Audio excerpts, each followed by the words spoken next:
Thanks for having me this morning. What I want to talk about today is the essentials of web success. So for 10 years, I've been in business helping small businesses grow using the web and online marketing.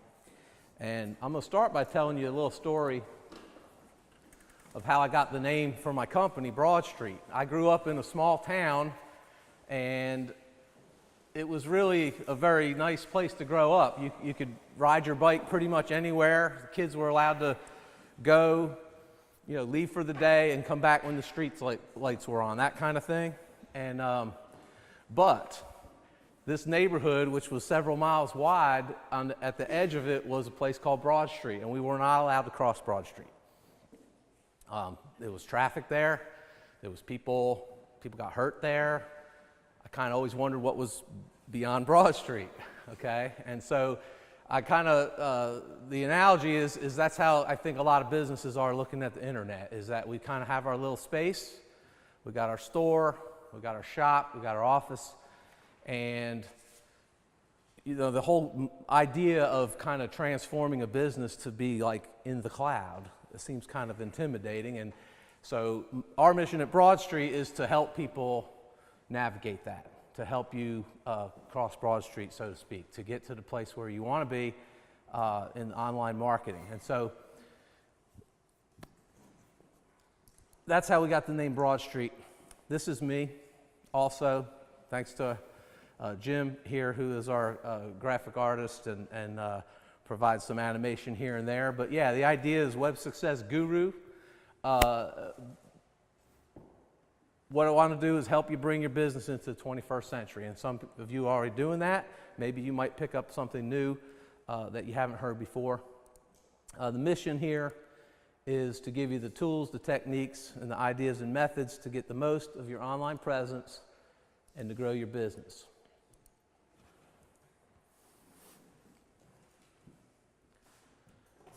So I start by talking about these different strategies, we call them, but kind of how I break down this whole world of online marketing, digital media. I start by thinking about your storefront or your website. We kind of think of them together at first.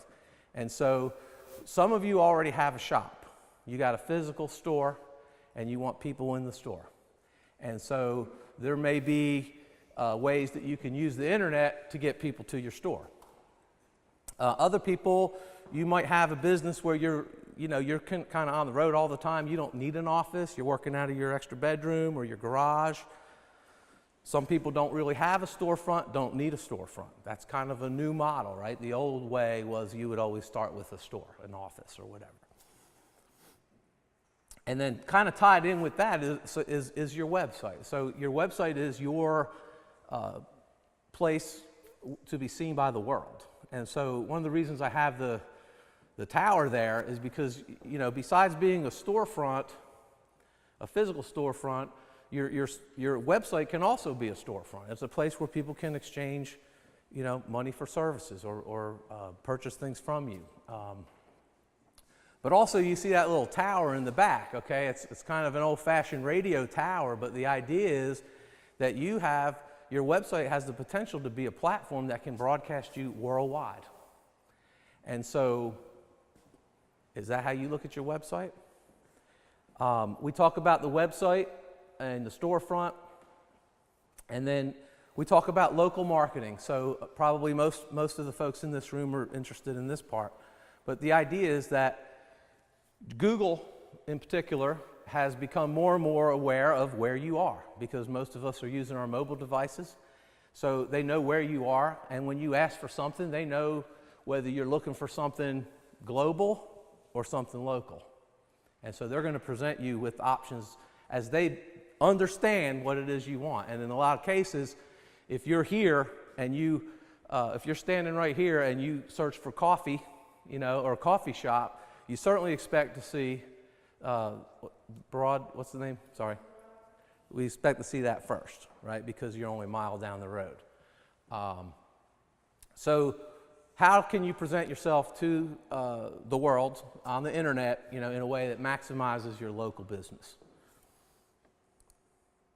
E-commerce is a big part of what we do. Exchanging goods on the internet.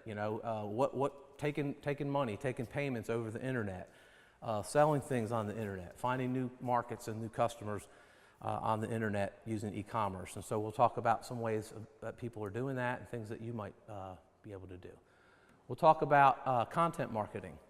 So content marketing is a really important thing that you can do with your website and with your online presence, and it encompasses a lot of different things. But the idea is that you, as a business, have something to say, something worth talking about. And sometimes it's hard for businesses to identify what it is that they have to say. And I'll give you some examples where people that you would think there's nothing really to talk about have found some really interesting things to talk about, and it's brought people to them and customers to them, and seen a business grow like that. Social media, most of us know social media. We participate in some form of this. Facebook, probably the most popular. Some people use Twitter. Instagram is huge. There's the generational thing, as based on your age, you can predict, more likely what you're spending your time doing. And I am above the age of Snapchat, as an example. I try to be up on all these things, but things move very quickly. And they change quickly. Email marketing, 89% of people still check their inbox daily. So you want to be where the people are, right? If they're checking their inbox, that's a good place to catch their attention and tell them something that they need to know. And then search. So search marketing is a big part of what we do. And we'll talk about it some today, but I can do, if I do another session later in the fall, we'll probably talk a lot more about search. But search is really, we compose it of two different aspects to search. One is, first of all, this is kind of my shorthand for it, is how to be number one on Google. When they type in coffee, I want to be number one. There's two ways of doing that. One is what we call search engine optimization, which means you're building your website in such a way and you're doing things on the internet in such a way that Google or the powers that be have deemed that yours is the best result to show. And that's done mostly through content marketing. It can be social media. Other things can help you be number one using SEO. We call that organic search results. And then we also have pay-per-click. So pay-per-click is where you buy space at the top of Google. And people click on it, and when they click on it, you pay Google. That's pay-per-click. And so we can use these things. I'm going to show you all how these things work and how you can get some return to your business through using these techniques. So I want to walk through the agenda. The intro is what I already did. I want to review the agenda. That's what we're doing now. And the handout. Does everybody have a handout? Can I look at yours for a second? So what I wanted you to do with this, I'm hoping time-wise we're going to get a break in the middle, maybe 20 minutes, hopefully. I would love for you to just look at these questions here and think about them as I'm talking. It's really what I'm asking you to do is think about your own business. What online strategies have you already implemented for your business, and how are they working? Just jot down a few notes. What is one digital strategy you would like to implement or improve?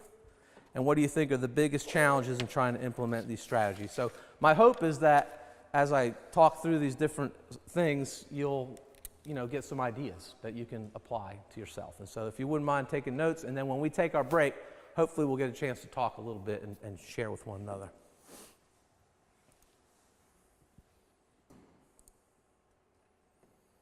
Okay, we're going to talk next about trends in the digital landscape, kind of big picture stuff like what's going on out there, and then we'll be able to explain how that affects what you do as a small business. We're going to look at some of these strategies that I shared with you, the website, storefront, local, and e-commerce. Just drill into each of those just a little bit and give you some thoughts about what you might be thinking about or things you can do. And then somewhere in there, we're going to have our group discussion. And then I'm going to look at a case study to show you how this content marketing thing works and how a brand, a business that you would think would be the least likely to be successful in social media and the internet, where most of their customers you don't think of as, high tech. Okay, how you can use these things and consistently over time be number one on Google, get new customers, and in some cases be a global business. All right, trends in the digital landscape. I'm going to talk about just these. We're going to talk a little bit about how advertising money is spent over time, mobile, and then this thing called mobile social. So when I was a kid, advertising was, anybody remember Mad Men? Anybody seen Mad Men? It's all about TV. That was kind of the dawn of TV advertising. And you can see this blue line is TV. It's been pretty consistent from the 80s till now. It's just a pretty steady decline.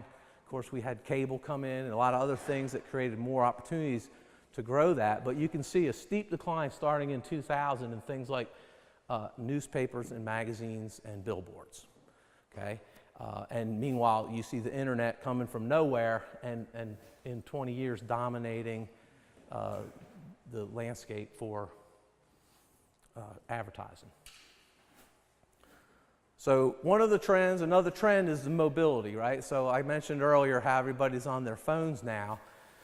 Just 2009, that's less than 10 years ago, 0% of your, less than 0% roughly of the visitors to your website were accessing it from a phone. And here we are 10 years later, and we are well over 50%. We're talking about, on average, if you look at statistics for your website or just about anyone, you're going to find most likely somewhere in that neighborhood, 50-something% of your visitors are coming through a mobile or a tablet. So that's critically important. We'll talk about it more, but Google, for example, if your website is not mobile friendly, you're going to get ranked lower. You will not be number one. They're not going to present somebody number one on Google for any reason, no matter how good it is, if you can't read it on a mobile device. So you've got to have that taken care of. So this is a little kind of a different way of looking at it. So this is last year's data. But in 1 year, the number of users on the internet, people using the internet, went up by 10%. What we call active social media users up by 21%. So that means the new people coming on are using at a high rate, and the people that are already on the internet are doing more and more social media. Mobile, unique mobile users, okay, up 5%. So smaller growth, but still steady growth in how many people have mobile devices. And then what we call active mobile social users. So now you're talking about people who are on their mobile phone using social media, and they're actively doing it. Okay, so this is where the growth is. This is 30% growth in 1 year. So active mobile social, those are the people that check in. Those are the people that, comment. Those are the people that like your stuff, share your stuff. This is a very rapidly growing part of the population. So we've looked at all these. So going forward, I'm going to talk more about this in terms of the website and less so as far as the storefront, right? So I'm not going to be talking to you about how you can change your storefront, but know that you can use the internet to drive traffic to your store. Oops.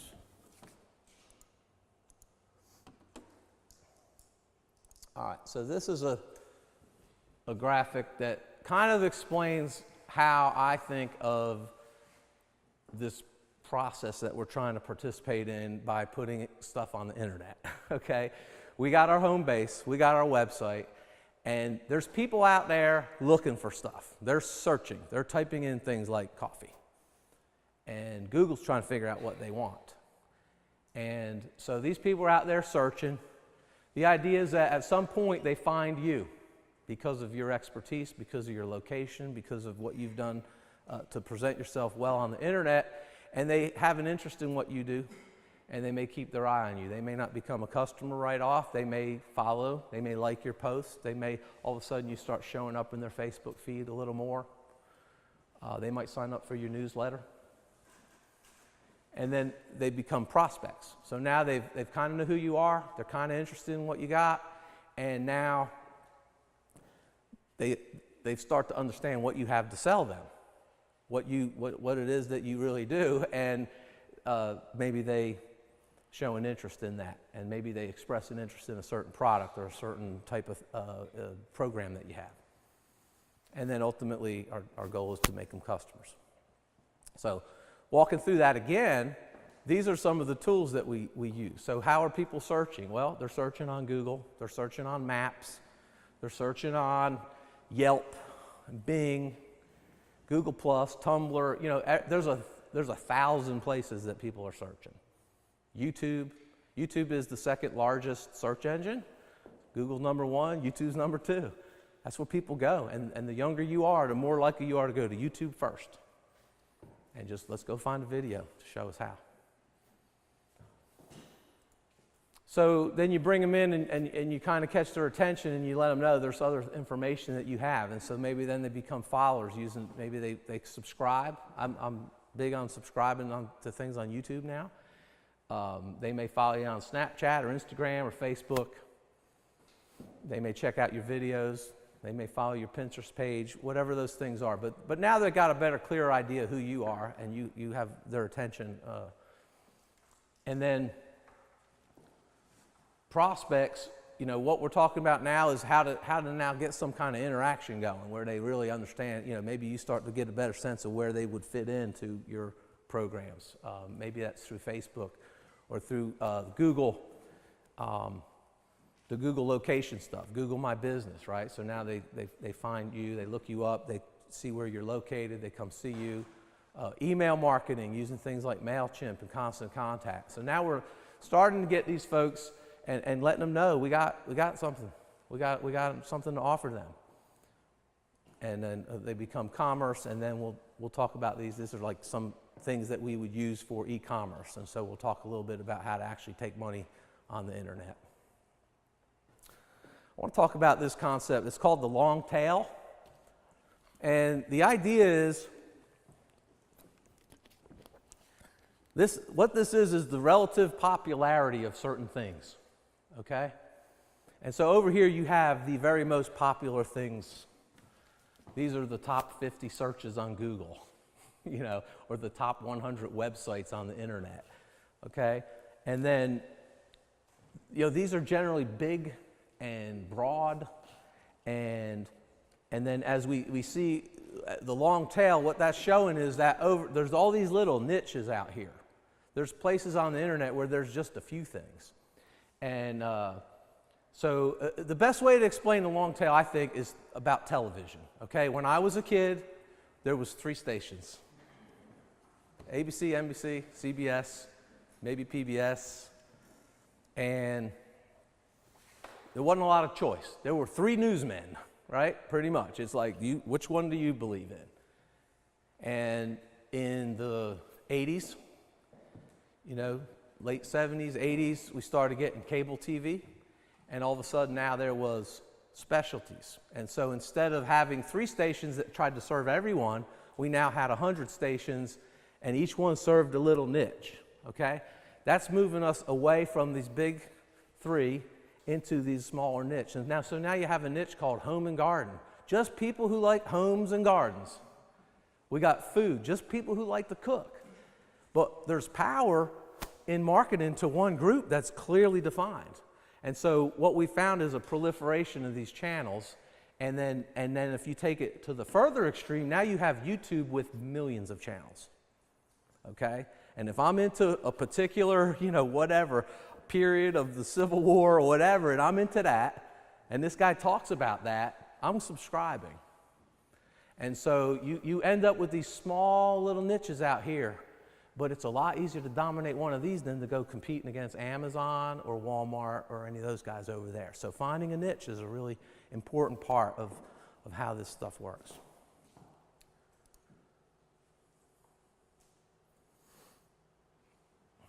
Okay, so what we're going to do is I'm going to go through each of these strategies, and I'm going to share just a few little tips or examples about each one. And then in the,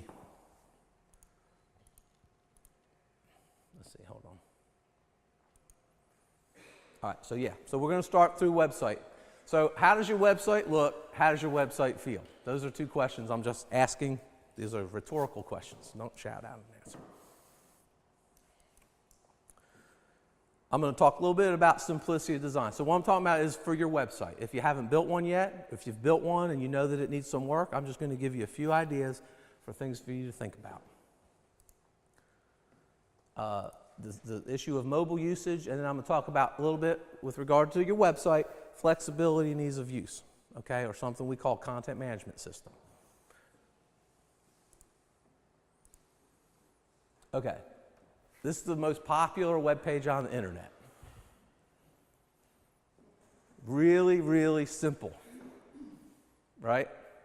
How could it be more simple? My only suggestion is the I'm feeling lucky button. I never click it. I don't know. But really, you got a logo, you got a textbook box, and you got a button.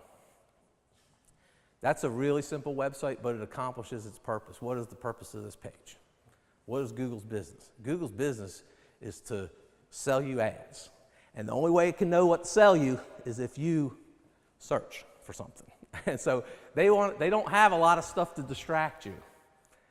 Get to business, search. So I think it's a good principle to consider when you're building your website. What do you want it to do? There's always this temptation to put on the newest bells and the whistles and whatever it is. You know, there's always something cooler and hotter and newer. But what is it functionally you want people to do? Do you want them to call you? Well, you should have a big call now button. You know, if you want them to send you information or request something, you know, think about that. Are you accomplishing what you intend with your website?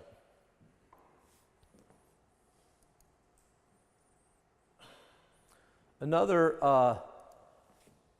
thing is responsive design, and I kind of alluded to this earlier, but the idea is that nowadays, okay, in the old days, we would have a website and a mobile website. You'd actually have to have two separate websites, one for a mobile device and one for, well, now everything has to be responsive, and that means the website is smart enough to know what kind of device that you have, and it will present itself in such a way. So this has an example of a big iMac. It looks one way, a laptop, and then a tablet, and then a mobile device. So you can do, those are kind of the four basics that we usually try to, any website that we build is going to match, you know, going to present itself well on all of those.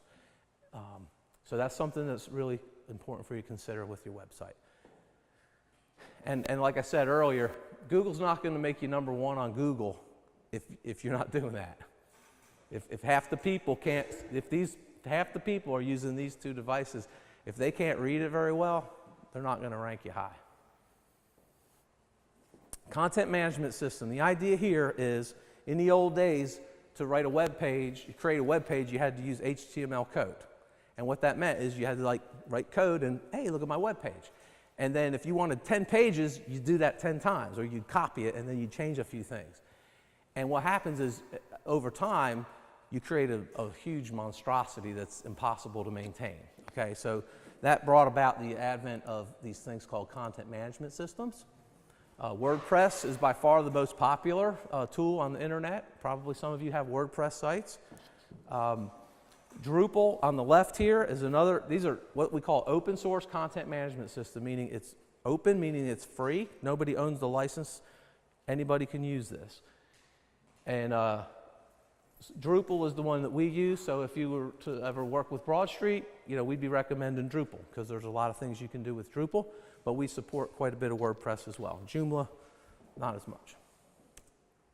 And then also there's these online services. So you've got things like Wix and Squarespace and GoDaddy where you can, you know, buy for 30 bucks a month or something like that. It's kind of a do-it-yourself thing where you can log in and change stuff. Some people do it. It's like anything else. You better be prepared to invest the time, because it takes time to learn this stuff. So if you can do it yourself, those are tools that might work for you. All right. So for local marketing, your Google My Business page, we'll talk about that in a minute.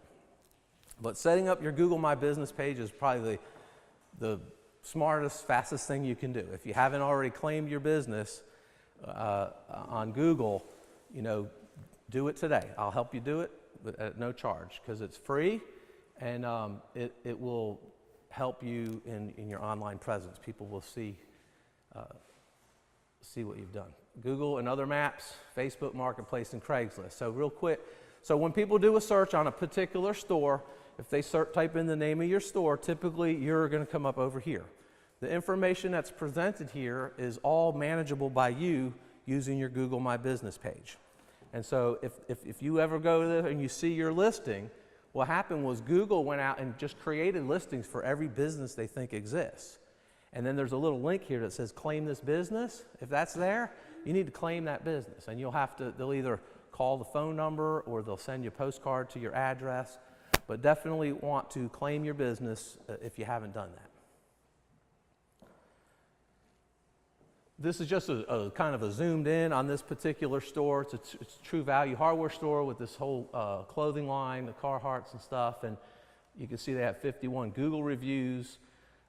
Their information's up to date. You can use this to put your hours on there and communicate with the world, when you're open, when you're not. You can see Google takes statistics, so it's tracking people who are logged into Google and location services, and when they're in your store, they can start to tell you, when you're busiest, or how long is the average time in the store. People spend 20 minutes on average in there. And then maps and apps, right? So you got to have your geographical location correct on the internet, and it can be tough to work it out if you ever have a problem, but I have seen problems where a town changes addresses, or for whatever reason, Google has it in its mind that you're somewhere other than where you really are. So getting that straight can be difficult, but it's worth it, because this is how people are searching.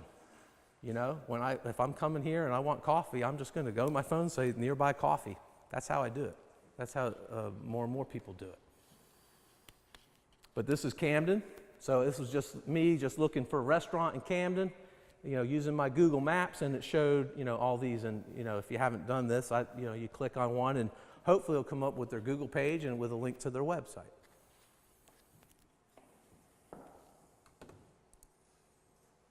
All right, also Facebook Marketplace and Craigslist. I'm always surprised and amazed at how many people, use these tools to sell things, like not just used things. Like I think of it as a yard sale, but it's way more than that. I talked to a guy this past week that sells brand new tractors on Craigslist. So it's local. That's the thing. That's my point here, is that this is local, and if you're looking for people local, you can find them there. On the e-commerce, I want to just briefly talk about the shift to the cloud and what that means. Just give you a couple ideas about e-commerce platforms and payment gateways. It's very, very brief here. So, but this concept here, so if this is talking about who's investing in research and development and computer infrastructure. And if you look at the top 10, you're looking at heavy proliferation of Google, Microsoft, and Amazon. And what that means is they're building out their computer systems, because we're all moving to the cloud. Okay, in the old days, we had Microsoft Word and Excel and all these things, and we put them on our desktop and we used them on the computer, and if our computer crashed, we'd have to reinstall it, right? And now we just connect to the cloud, and we can do Google Docs and never even have to install software on our computer. More and more things like QuickBooks, which a lot of people have installed on their computer. If you get where you might have two different people that have to access it, then you have to get a server version, and more accounting firms are putting all your QuickBooks in the cloud. Just that way, all you need is a browser. You don't have to install software and worry about backups and all those other things. So everything's moving to the cloud. And what that means is you're not going to build your own thing that's running on your own computer. Everything is hosted in the cloud, okay? So for e-commerce, with Drupal, we use this thing called Drupal Commerce. It basically lets us do shopping cart. It has integration with these payment systems. WordPress, a lot of people use this one. WooCommerce and Shopify are very popular for WordPress websites. And again, these are e-commerce, meaning you can load products up there and people can buy them, right?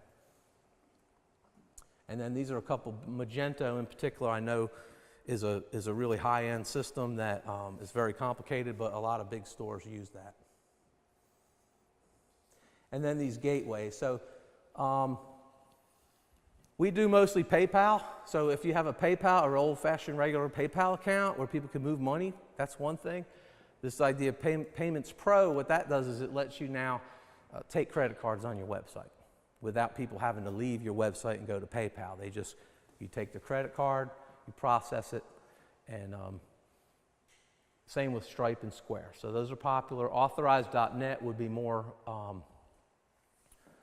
typically if you were working directly with your bank and you wanted to get direct access, you wanted money, when you took the credit card, you wanted to go right into your checking account, Wells Fargo, then you would probably use authorized.net. All right, the next thing I'm going to share, we're going to take a break in a minute. So I've talked a little bit about the website and about local marketing and e-commerce, and then these next 4 areas, I'm going to use the case study, okay, and I'm just going to introduce you to that. Case study is about this guy named Doug, who owned a junkyard and decided he wanted to sell something real specific to a broad audience. And so this is Doug Busby, and I'm going to talk to you a little bit about how he used these principles, content marketing, social media, email marketing, and the search marketing, and how we were able to build that into a worldwide business. So there's the crew. Oops. That's 20 years ago when they really they were fixing trucks and cars, and they had a little junkyard where they would buy junks, and that's how they got started. And then what they did was they found kind of a niche. This is the warehouse today. These are engines and transmissions off of these diesel trucks. And in particular, what we're talking about is these things, we call them flat-nose trucks, right? So these are imports from Japan, Isuzu, Mitsubishi Fuso, UD, and Hino. Four brands. They all look identically alike, okay? But this is them shipping, they ship containers all over the world every week. That's them shipping. Now Doug says, that's my boat. It's not. But yeah, we've gone from a 2-man body shop to international business. They've got probably 30 people now. So what I want to do though, before I want to introduce you to this guy. This is Joe the mechanic. So what we're going to talk about in the case study is, how does Joe find Doug? Doug's out there with all this stuff to sell, a whole 40-acre junkyard full of stuff, and this guy needs what he's got. How are we going to get them together?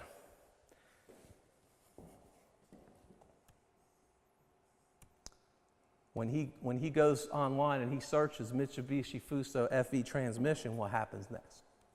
So we're going to take a break now. What I'd like to do, let me check the time. How are we doing on time?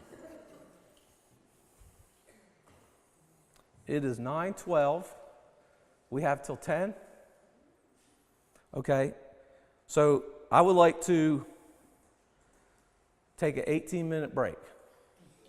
And here's what I would like to do. I'm going to count off. I'm going to ask everybody to get in a group for 5 minutes, and I want you to talk about what you've written down on your paper and just share with one another, okay? And I'm going to count off in 5 groups, okay? So we'll have like 5 groups of like 4 people or something like that, all right? 1, 2, 3, 4, 5. 1, 2, 3, 4, 5. 1, 2, 3, 4, 5. 1, 2, 3, 4, 5. 1, 2, 3, 4. Okay, would everybody meet with their group?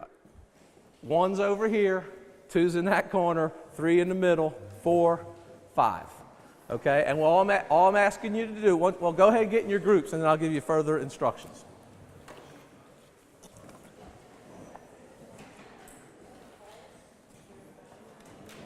I can't stay. I have a 7 Oh, okay. o'clock. Thank you, but I will be in touch. Okay. I need some of your service. Okay. All right.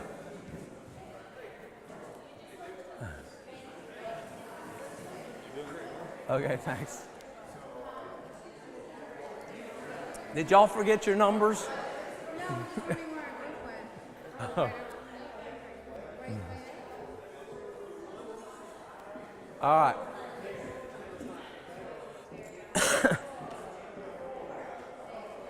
All right. All right. Hey, just a reminder, 1's over here, 2's over here, 3's in the middle, 4 in the corner, 5 up front. All right. All right. Hey, can I have your attention?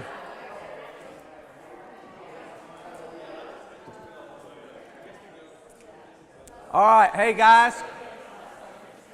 What I'd like you to do is just share your answers with one another, and if you could, just kind of agree on 1 or 2 one answer for each question that you would present to the group. Okay? I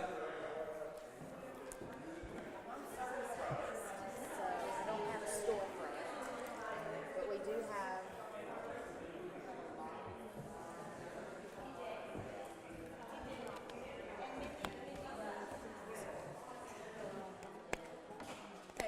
Y'all good? Yeah, we're good. You're going to talk about those, and then we'll check in with you. Okay. You got a good, you know what to do? Yeah, kind of. Yeah, let's hold hands first and unify our field. All right. We'll unify it. All right. Become one.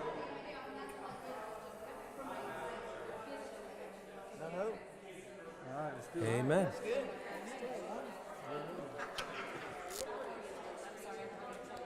Okay, somebody want to share from their group an answer to number 1. What online strategies have you already implemented, and how are they working? Anybody want to report something that you said or someone else said in your group?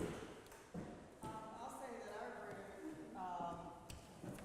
some were using more than others, and then there were some things that we really weren't using at all. And so we were trying to figure out, how to like the marketplace, the Facebook marketplace, trying to figure out how Yeah. to do that, and also talking about the fact that, what was it you said you use a lot? YouTube. You started using and then Facebook Live. Facebook, just putting on Facebook Live, but YouTube has been so popular with so many people coming up with their pages that really that is a very, popular way to get information out. And we were talking about how, we're a little scared of going live on Facebook. Yes. And kind of overcoming that hurdle is important. I get that, totally. Okay, good. Any one digital strategy you would like to implement or improve? Did anybody mention anything that they would like to do better or different, or they haven't done and they want to?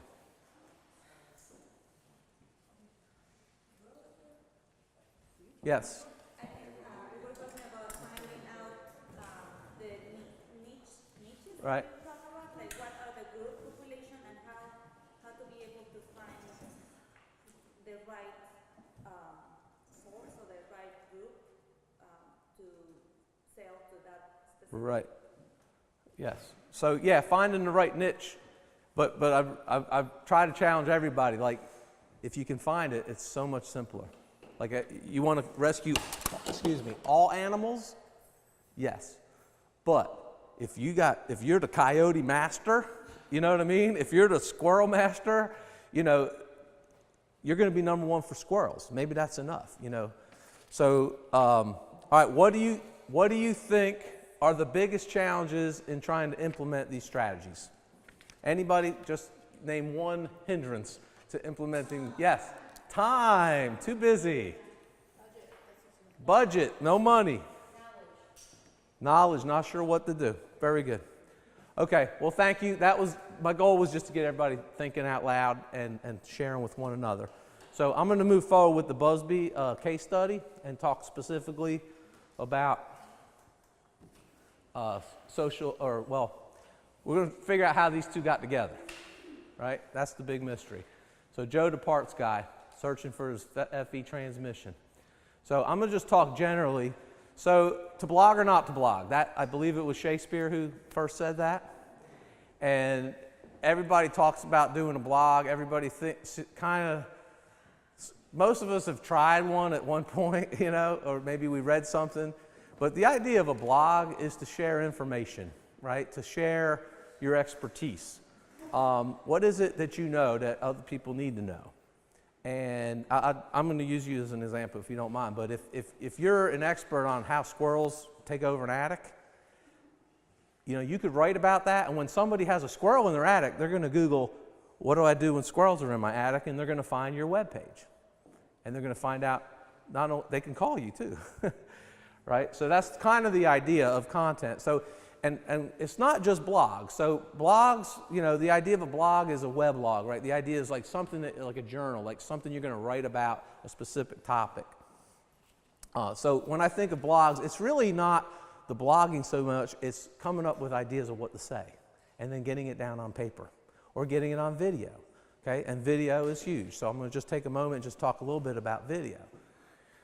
So, just generally, right, time spent with digital media, I think we're all in agreement that it's gone way up for all of us individually over the last 10 years and pretty much for everyone in our society. And the statistics say we've gone from spending 3 hours a day on our digital media to about 6 hours a day.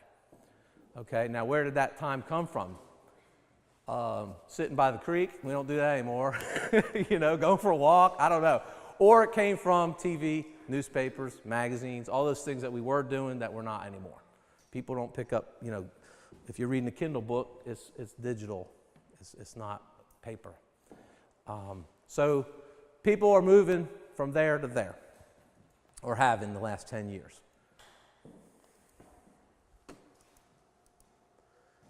The daily video views, this was a point in time, this is when Facebook video came out, and you can see it went from down here to down up there to match YouTube. But I think we can all agree we're watching more videos.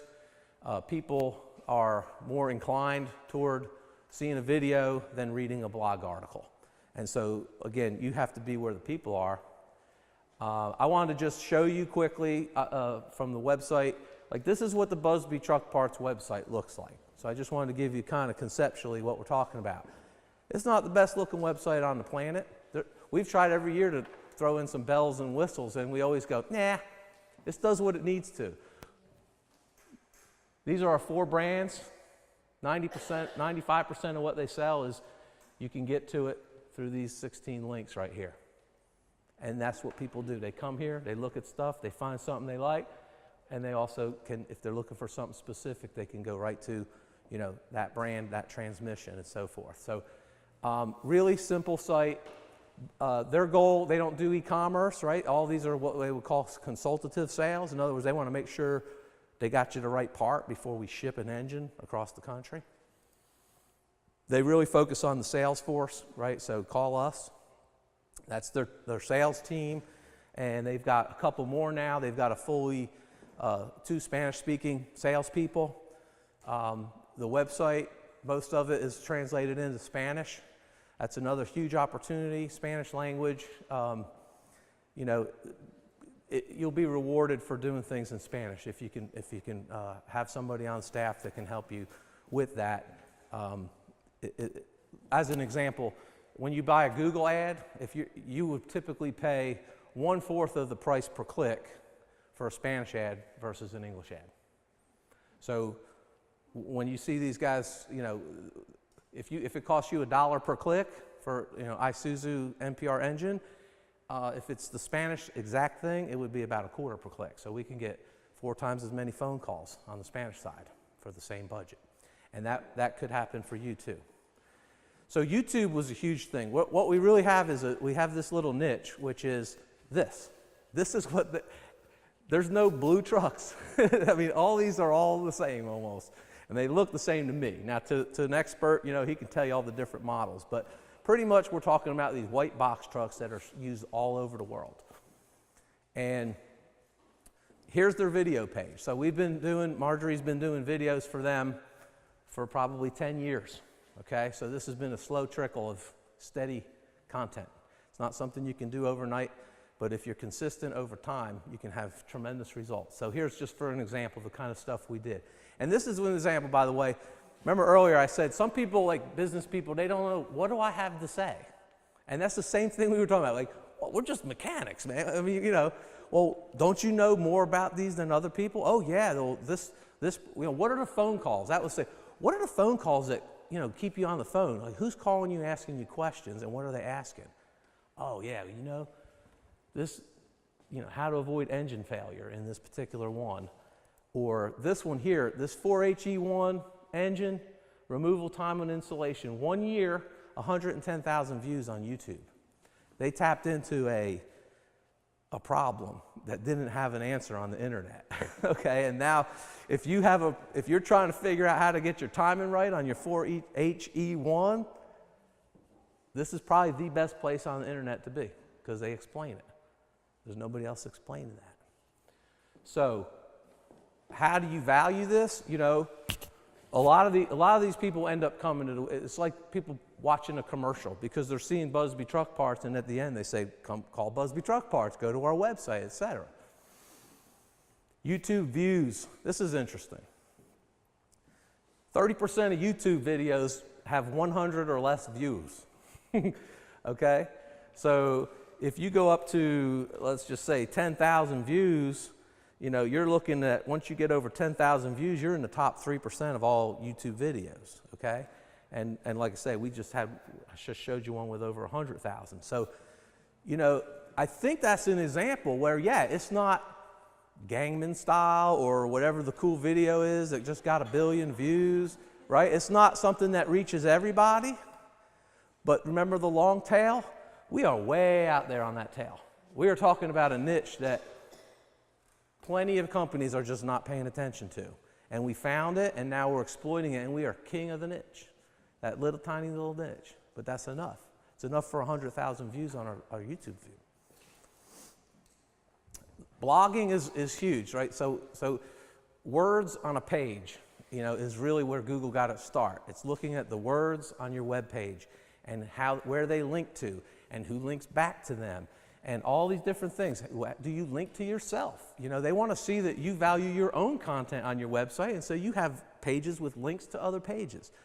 All these things kind of factor in to you know, we talked about, well, there's something called domain authority. Busby Truck Parts, you know, compared to some big, huge corporation, they're, you know, they don't rank very high. But when you're talking about Mitsubishi Fuso used engines, they're at the top, right? So they're king of that little niche.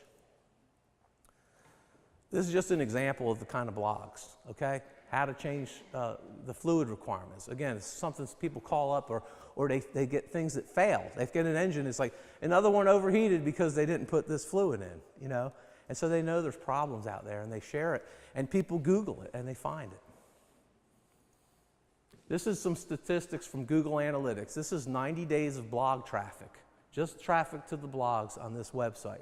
And you're looking at almost 100,000 visitors. Now, when we pay per click, we pay between 50 cents and $1 per click to get people to come to our website. I would argue that if you valued it at 50 cents a click, we're looking at $50,000 worth of web traffic, you know, over 90 days. That's coming from content that we developed over years, okay? This was something that was built up over time. The best time to start is now, if you haven't started yet, because time is a big factor. So the blogs bring visitors.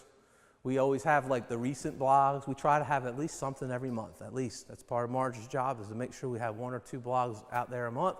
And that's tough. What is there more to say, you know, about these things? But there, you know, it's a job. You have to think about it. You have to talk about it. You have to think of what are the new things that we can do. And here's an example, just this one blog about the requirements for the transmission fluid that had 30 visits, and this shows you the traffic over 5 years, okay? So obviously we didn't do anything promoting it, it just started naturally gaining, and now we're up to, you know, looking at 200 visitors a week that are showing up, and just because of this blog post that we did. And some of them become customers for sure. And then Google and Facebook reviews. I mean, if you haven't been doing that, you know, actively solicit reviews from your happy customers. Tell them, please go out on Google and leave us a review. You know, please go to Facebook, leave us a review. These things add up. When you have 50 and 100, and you know, and they're all good reviews, I guarantee when Google comes time to rank you, the guy with all the good reviews is going to have an advantage over the guy with no reviews. Social media, you know, like I say, for Busby, a lot of YouTube, steady on Facebook. We don't have a huge number of Facebook followers, but and Twitter, same thing. But we found a little niche out on Twitter where there's people that are into these things and we share with one another, and so you never know how these things all compile over time. On the email, you know, some kind of guidelines, rules of thumb. You know, it's a way to keep in touch with your people. It's a way to build a community. People start to understand who you are. You show that you have an understanding of who they are. Offer opportunities for action. It means like, oh, would you like to download this thing? Would you like to sign up for this? Would you like to, you know, have a free consultation? Whatever those things are that you can offer people, you know, email's a great way to put it out there. MailChimp and Constant Contact are what we use.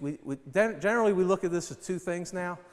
First, we look at the what we would call mass mailings, which would be like, you know, once a month or every other month or whatever, and we're going to send a regular email to all of our people. The other is this autoresponder, which a lot of these tools now have this autoresponder capability. So when someone signs up for your list, for example, you can then set up a sequence of emails to send to them over time. So that, let's just say you have 10 things that you'd like people to know about you. You can set up, when they sign up, they're going to now get one email a week for 10 weeks. Okay? So that way you know people getting the right message. So that's something that we're doing more and more of as well.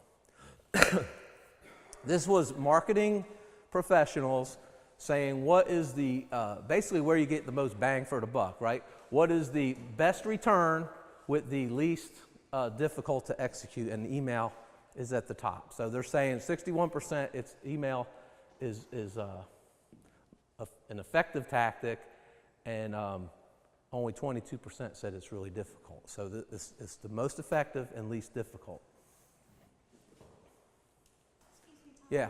Did you say how frequent you should or maybe shouldn't send? I didn't say that. Most of our clients, we recommend like every other month, you know, because you don't want to wear out the inbox. But at the same time, we're starting to move people to where if somebody signs up, why not put them on that 10-week sequence so that, you know, they just signed up, so we know they're interested in something, and let's just make sure that over time, maybe it's not 10 weeks, maybe it's 3 over 5 weeks, or, you know, but I don't have an answer to that. I know for me, like if it's every week, I'm probably going to be more likely to turn you off. Yes. Yes. It also just depends on your message and what you would say. Because if you're just sending emails about nothing, then it's worthless. But if you've got a lot to say, let's get it out there. Yeah. Good point. All right, so those Constant Contact and MailChimp are the most popular. Aweber is another one that we've used. Using good manners, just a tip, right? So this one always kind of stuck with me. Getting into somebody's inbox is like being a guest in their home, okay? If they ask you to take your shoes off, you take your shoes off, you know? You be respectful of their space. And so you want to be on your best behavior. You know, they can kick you out like that, okay? So it's a huge opportunity to have someone's email address and they've said it's okay to send me stuff. So use it prudently. build your list, you get permission. That's why we use these tools to make sure people have opted in. They can unsubscribe with one click. I like this phrase, have something to tell them, something to sell them. That's just a good guideline. You got to have something to offer them and let them know what you have available. And then you want to look at the analytics and learn all you can about who's clicking what. Building segmented groups is where basically over time you want to take that list and you want to refine it, and you want to have, for example, in the Busby example, we might, instead of having everybody as a truck owner or a customer, we might break it into the Mitsubishi people versus the Isuzu people. We may have different messages for them. We may be able to do better messaging if we know this is an Isuzu person. So that's an opportunity. That's what segmenting is. And that's just an example of an email, again. All right, search. This is where the rubber hits the road. So how did this guy, Joe, find the Busbys? Well, like I said, he typed in Mitsubishi Fuso FE transmission. And more or less, this is the results, okay? And so I just want to kind of share, this is what they call a SERP. That's the, search engine results page. So two things here. One, this is an example where we came up as the only paid ad. Now these are Google Shopping, and I'm not going to talk about that right now. But we came up as the paid ad here for the Mitsubishi Fuso transmissions. You say it says Fuso FE. Remember what he searched? Mitsubishi Fuso FE. You can see the matching here, and you can kind of get a sense of why this ad showed up for me, right? Because it almost matches identically what I typed in. And then this is what we would call the organic results. So this is unpaid. This comes just because of all the sites on the internet, Google determined that this is probably the page that I want. But because we offered to pay for top position, we also have that top position. Any questions about this? All right, so that's kind of how Google works. Now, if the paid ads, typically it could be as much as 3 or 4 paid ads, and then the organic. So what do people click on? You ever wonder that? What do you click on? The first one you see? This tells you what people click on. 85% skip that first paid ad and go right to the organic. So only 15% are going to hit the paid advertising. That means 15% is our best click-through rate that we should ever expect, because 15% on average are going to hit that paid ad. Of the other 85%, 53% we're going to click the first link. And then the second link, 15%, etc. It's been said that the best place to hide a dead body is on page 2 of Google. Nobody's going there. Nobody's going there. If you look, I mean, very few people go past number 5. So I doubt if any of you all click next and go to page 2 of Google. It's very rare. Sometimes if you're doing research and you really know something's out there and you want, there might be reason, but it's unusual. So Google dominates search, and so anytime you're talking about search, you're kind of talking about Google. These others, Google's got 85% of the market share. The rest is split between mostly Yahoo and Microsoft Bing. And then you've got these other kind of odd ones adding up to 1%. But so I usually, I talk about Google a lot because 85% of you are using Google for your searches. Some of the things that go into SEO, content is really the most important thing, and we'll talk about the list, kind of all the factors. But what's on your website? Certainly site architecture. There's things technically, like it has to be fast. So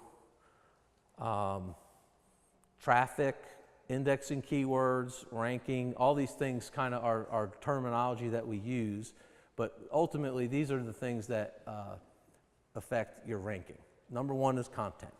If you've got an article about Mitsubishi FE transmissions, then that's probably what people are going to find when they search for that phrase. Mobile friendliness, I mentioned this earlier. If you're not mobile friendly website, you're going to get pushed down. It's that critically important right now.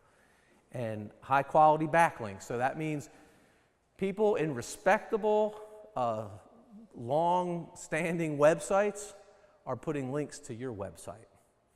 So if you have people out there that are bloggers or people that have websites that do different things, if you can, any links that point back to you in a not just a link, but like talking about, what it is you do and linking to your site, that is hugely important.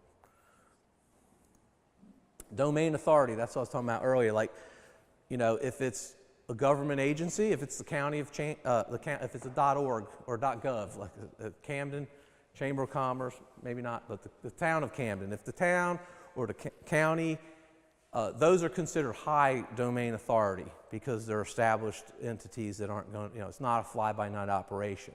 When those people link to you, it improves your own authority and your ranking. But in the case of, like I said, with Busby Truck Parts, overall their domain authority is terrible. But in the subject of Mitsubishi FV transmissions, they're at the top of the list.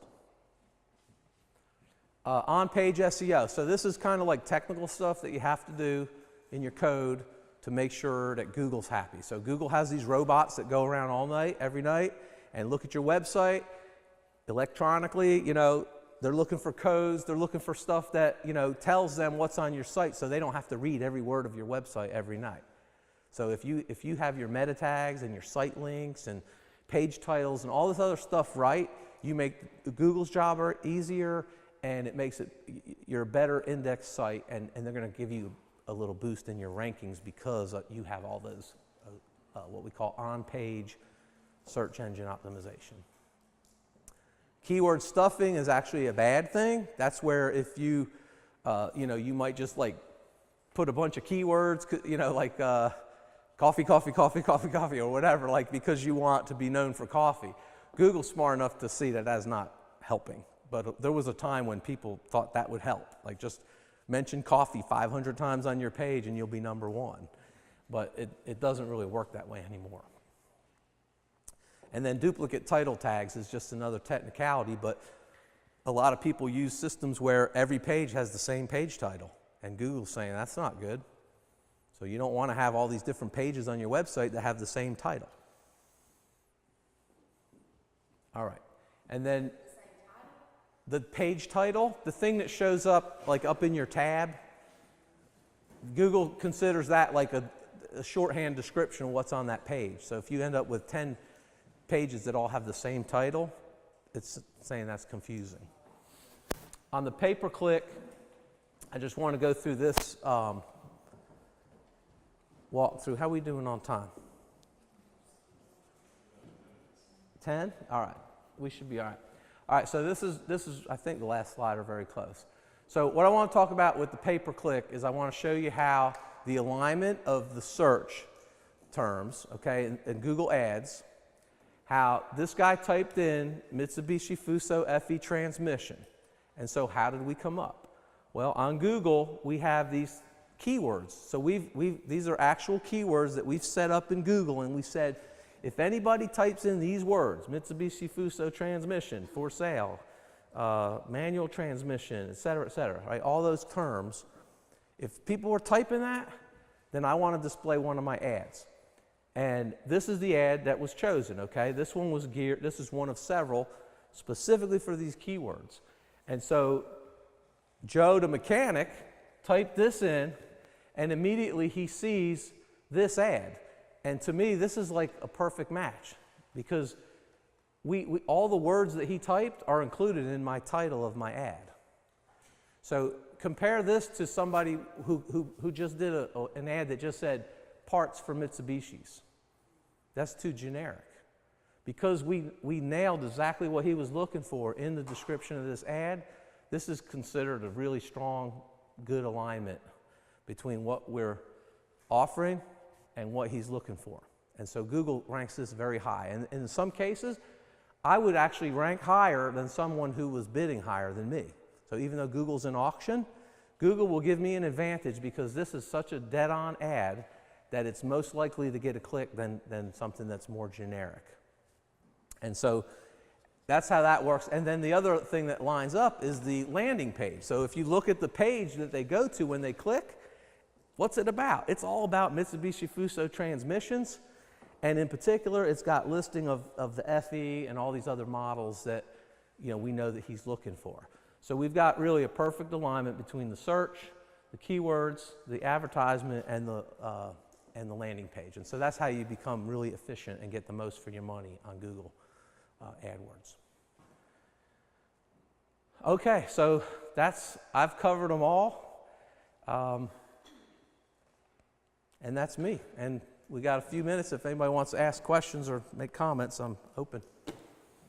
Yes? The high quality backlinks, so would that be like if you joined the chamber and they had your link, or? That would be one.